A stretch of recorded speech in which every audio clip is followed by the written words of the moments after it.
Guys, welcome back to another video of MK verse. आज हम बात करने जा रहे हैं ऐसे अनसंग हीरोज के बारे में जिन्होंने आजादी की लड़ाई में या तो बलिदान दिया है या तो बहुत बड़ा योगदान दिया है। दोनों ही इंपॉर्टेंट है, लेकिन उनको इतिहास के पन्नों में उतनी जगह नहीं मिली है जितनी वो डिजर्व करते थे। तो आज एक वीडियो के माध्यम से हम चाहते हैं कि उनको थोड़ा सा ट्रिब्यूट दिया जाए। So let's begin the video.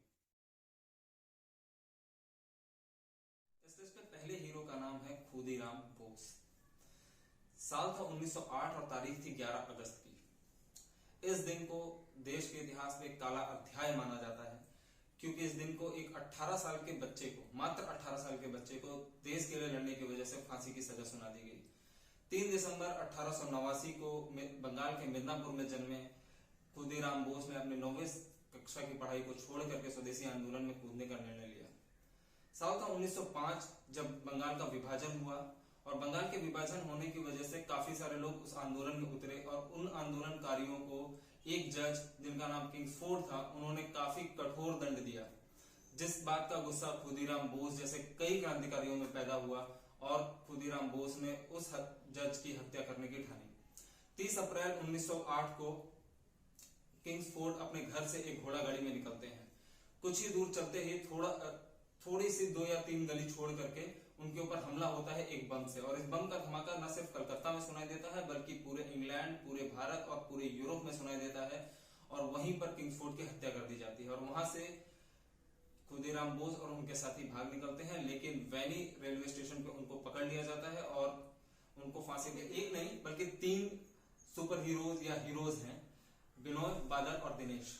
8 दिसंबर 1930 को बंगाल के राइटर्स बिल्डिंग में 3 युवक घुसते हैं और वो अंग्रेज अधिकारियों के ऊपर सीधा गोली चलाना शुरू कर देते हैं। इनका मेन टारगेट था एनएस सिम्पसन, जिसको ये पहले ही हमले में मार गिराते हैं।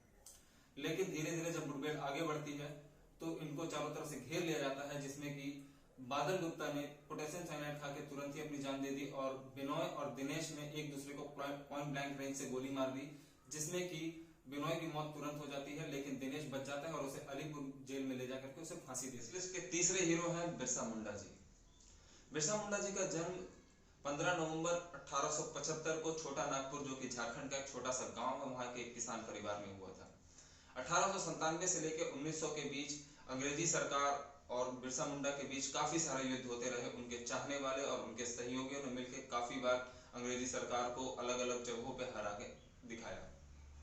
1897 अगस्त का महीना था जब वो 400 अपने सहयोगियों को लेकर के रांची के पास एक छोटा सा इलाका है खूंटी, वहां के थाने में धावा बोल दिया और वहां से अंग्रेजी हुकूमत को मार भगाया।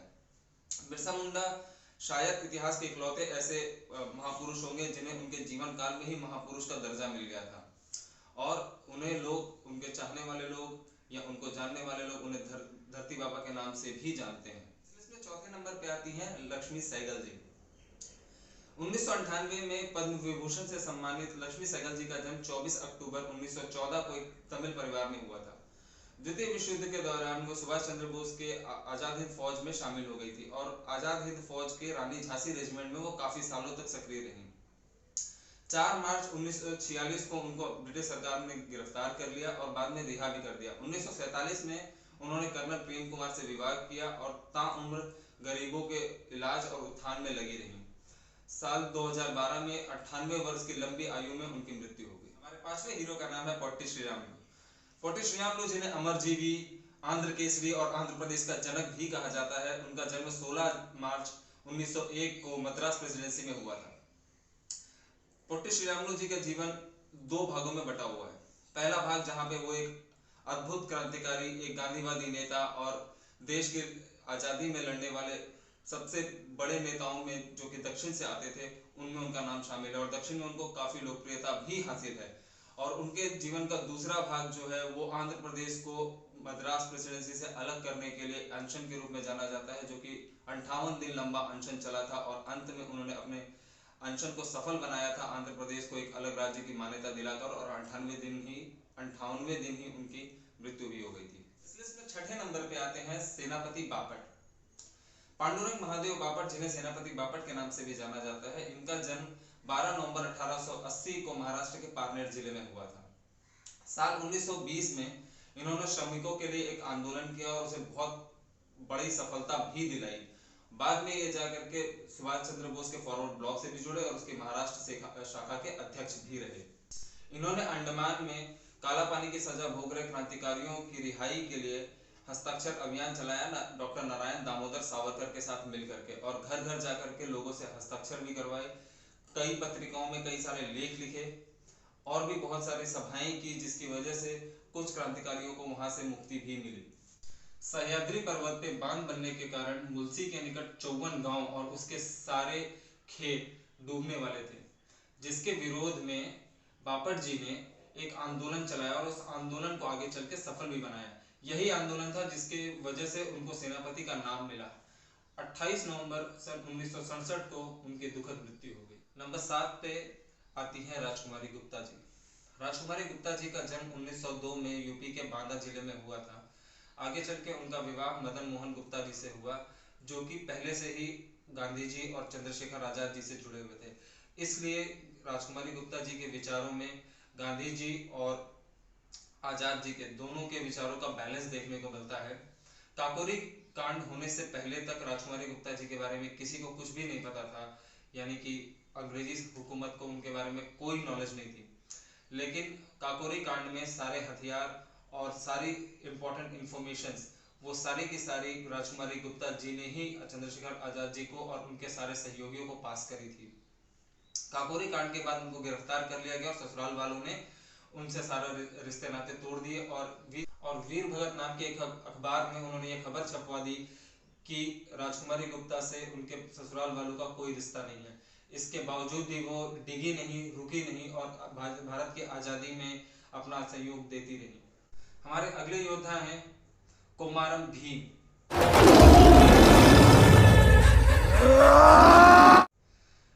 गोंड प्रजाति से ताल्लुक रखने वाले कोमारम भीम ने अपनी जमीन के लिए, अपने जंगलों के लिए और अपने आदिवासी भाइयों के लिए इतनी लड़ाइयां लड़ी हैं जिसकी कोई गिनती नहीं है। 1901 में आंध्र प्रदेश के आदिलाबाद में जन्मे कोमारम भीम जब गोंड प्रजाति से ताल्लुक रखते थे, उनके एक हीरो हुआ करते थे जिनका नाम था रामजी गोंड, जिनके आदर्शों पे चलते हुए उन्होंने अपनी खुद की गुरिल्ला आर्मी बनाई और काफी बार युद्ध किया। एक बार उनको अंग्रेजों ने गिरफ्तार कर लिया, लेकिन 4 दिनों के अंदर ही वो जेल से भाग गए। 1920 में उन्होंने अपनी जमीनी लड़ाई के कारण निजामों के एक अफिसर जिसका के नाम सिद्दीक कासिक था, उसको मौत के घाट उतार दिया, जिसको कि लक्ष्मण राव ने भेजा था, जो कि जमींदार थे, सिर्फ कर वसूलने के लिए।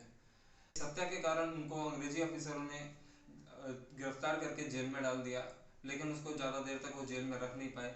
सिर्फ 4 दिन लगे उनको जेल से भागने में और वो जेल से भाग के जंगलों में चले गए। इसी दौरान उनको एक और नाम सुनने को मिला, अल्लूरी सीताराम राजू का। इसके बारे में अगले पॉइंट में बात करेंगे क्योंकि अगला नाम उन्हीं का है।